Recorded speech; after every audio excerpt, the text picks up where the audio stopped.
Good evening, everyone. This presentation focuses on the transformation of the lives of street vendors in the Indian city of Mumbai through the lens of integral human development. The research problem I want to focus on is the gap between policy and its effectiveness. I'm also trying to find a solution through the lens of gospel. Integral human development is all about seeing the world in a much deeper way, a soul level understanding, and to find out answers to the some of the practical theological questions like what are the empirical reality of this context or what's the now. By this I'm trying to explain some situations where they face persistent challenges. I'm also trying to find out answers to the questions what is the root cause of this or what's the why. This question focuses on basic reality of Indian caste religious context. What are the normative or what's the should question? Through this question, I am trying to answer and to understand the ways in which vendors can recognize to face these challenges collectively. And finally, strategic question of what's our next move or what's the how, which talks about the pragmatic implication for practice. Last week, me and my family were celebrating because my daughter got good grades in many subjects in her ninth grade assessment. We spent almost $200 on the small celebration. I was thinking, what if we were in India, my native place, at this time of celebration? Yes, we would celebrate, but we might not spend this much. Back in India, in my multicultural, multilinguistic, multidimensional caste network, multi-religious background, there are people who celebrate on all occasions. And at the same time, there are other people who never celebrate anything in their life. It is not because they don't have anything to celebrate, but because they have other priorities in life, because they are trying too hard to make both ends meet. They are not postponing it, and it is not a priority paradox which eventually leads to poverty in spirit. Celebrations are part of dignity needs of human beings, and it is an essential machinery for the flourishing of the whole human being, physical, social, psychological, and spiritual aspects. So, what are the empirical reality of this context? Why did I select this city, Mumbai? It is because Mumbai is the backbone of Indian economy. This city anchors India's trillion-dollar economy. It is headquarters of National Stock Exchange and many global corporations, State Bank of India, Life Insurance Corporation, and many other industries like Bollywood, etc. One of the most striking social reality in Mumbai is the physical proximity of extreme wealthy people and extreme poor. Dharavi, one of the biggest slums in the world, roughly 7.5 million are living in this slum area. And at the same time, the city is one of the most expensive residential real estate place in the world. In this city, the role of street vendors is not only like a lifeline for Mumbai's informal economy, but also is a supplying and supporting system for the kitchens of many millions, including many wealthy people. It is estimated that there are more than 10 million people who live by selling things on the street in India, in Mumbai. They are currently facing many challenges daily. According to Ms. Sabha Sheikh and Dr. Ashok Essel of University of Mumbai College of Commerce, who published an article reports an important question every morning these vendors ask: where can I sell today? They do a lot of their work in public places like sidewalks, near metro stations, outside of main markets, roadside corners of busy junctions, and many places they could find to stand and sell their items. And they are always on the move. These tough and unpredictable working conditions and places are public places. Police and local agencies, municipal bodies, and other government agencies control public spaces. So, this is a daily struggle for street vendors to find space. This is a constant source of stress that affects their work and eventually the people who depended on them. Many lives and many studies highlights severe poverty among street vendors, with almost 53% of street vendors in Mumbai earn less than $1 per day. These street vendors are considered less privileged, unorganized group of people who fight not only against the authorities but also against the imposed indignity and many other issues like bad weather, rain, heat, or cold, long working hours, the increasing cost of goods and materials, competition from shops, malls, and or online, bans and forced removals, exploitation, extortion, threatening litigation, abuse of authority, harassment in workspaces, feeling unsafe at work, abuse especially on women and children, ransom demands, lack of proper infrastructure, legal litigations, social stigma, illiteracy, limited access to financial services, unhygienic conditions, improper government monitoring of um, communicable diseases, lack of knowledge about health and well being, and so on. These street vendors aren't just selling goods, they are fighting for dignity. Gopal Krishna was a union leader of food vendors in Patiala, a town in the state of Punjab. On 24th January 2006, Gopal Krishna walked into the middle of a busy marketplace carrying a can of kerosene in his hand. He started addressing the crowd around him. He told him that his people had been harassed for over 2 years and they were removed from the place they were operated because that space was to be converted to a garden. The authorities had promised him then that the vendors would be settled in an alternative site. But over 2 years had passed and nothing had happened. His members were starving as they had no work for 2 years.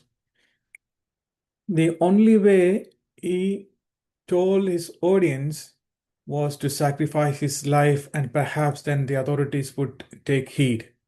Gopal Krishna then focused himself with the kerosene, dosed himself with the kerosene, and set himself ablaze before the stunned crowd. His action became a symbol of struggle of street vendors across India. It is also proves that it is a matter of life and death and human dignity. It can be considered a negation of basic human right to the right to life by the authority. The demographic study of more than 230 countries and territories conducted by Pew Research Center Forum on Religion and Public Life estimates that there are 5.8 billion religious afflicted people around the globe, representing 84% of world population of 6.9 billion in 2010. As per the census of India, survey of India, in 2011, there are 974 million people who follow the Hindu religion. That is 80% of country's population. One of the central doctrine of Hinduism is karma, samskara, moksha. Samskara means all human beings are incarnated into the world repeatedly. Karma doctrine that one's present life is a result of past action and deeds, and the present actions determine future lives. Moksha means salvation from this struggle is to achieve through minimizing action and gaining spiritual knowledge. The self part is the infinite universe, can take any form or shape in search of moksha. In the Hindu doctrine of creation, human beings belong to the hierarchy of four main castes. This caste system divides the whole society into many hereditary groups distinguished from one another and connected by three characteristics: separation, division of labor, and hierarchy. And there are people who do not belong to this four caste system who are considered low class or untouchables in Indian societies. The doctrine of karma sometimes may act as a barrier to transformation by fostering a fatalistic acceptance of poverty because of past life. The caste system is the primary structure obstacle to integrate human development and transformation, as it denies equal opportunity and equal social status. Thus, it leads to blocking the dignity needs of human beings. Certain religion norms regarding patriarchy impair integral development by limiting the agency and economic participation of women. Lack of scientific timber due to enrichment, religious superstitions shows human development, slows human development and transformation. Even though the situation has changed drastically in all areas of life back in India, there are still disparities and inhuman activities going on in many places. In situations like this, there is no sumo motu action by the court to safeguard the dignity of the people, to uplift the street vendors' situation and livelihood. Many policies and implementations on different laws are in action. There are several national federations and local unions and central government schemes in place for protection and transformation of these people. These organizations focus on legal protection, financial inclusion, and even skill development to integrate the street vendors into the formal urban economy. As part of this process, the Government of India implemented a major enforcement in a new law in 2014 known as Street Vendors Act. Organizations like NASVI, National Association of Street Vendors of India, are one of the key role players in this field. SCWA, Self-Employed Women Association, which offers microcredit and banking services to help women street vendors bypass predatory money lenders. Janpal is another organization which provides food safety training and certification to street food vendors in Mumbai. These are some of the details of organization and government programs active in Mumbai to uplift and transformation to integrate unorganized economy into formal urban economy. NASVI is one of the largest federations of street vendors organization in India. It is a coalition of trade unions, community-based organization, non-government organization, and professionals. The main goal of this organization is to bring together street vendors organizations in India to push for big country level changes and to build a strong grassroots movement of street vendors. The organization also works to find long-lasting and sustainable solution to problems street vendors face.